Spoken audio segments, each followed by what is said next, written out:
Can you believe that this pixel art sold for $7.6 million?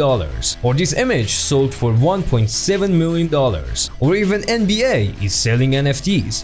So what is this stupidly exploding thing that everyone's talking about? And this is the topic of this video. I'm going to simply explain what the fuck is NFT.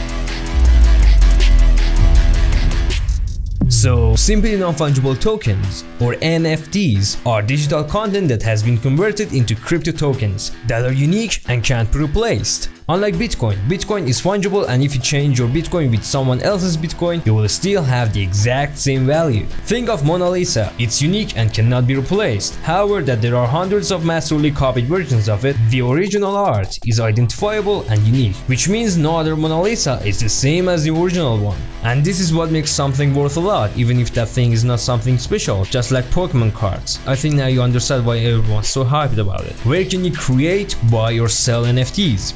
At the moment, Opensea is the biggest NFT marketplace, and you can buy, sell and even mint your own NFTs. What is minting? Minting is the process of converting digital content like an image to a crypto token, and you can easily mint your content and transfer them into the world of NFTs. However, the gas fee you have to pay to mint your content is quite a bit high at the moment. But don't worry, in Ethereum version 2.0 the gas fees will decrease. Where can I mint my NFTs as cheap as possible? Air NFTs is another NFT marketplace just like Opensea, but the gas fees are sold out, something between $2 to $3 depending on the size of your file. And don't worry, it's safe. And I have minted my own collection on this marketplace. Check it out, link in the description. Alright, this is the end of this video, hope you enjoyed it, and if you did, give it a like. Thanks for watching, bye.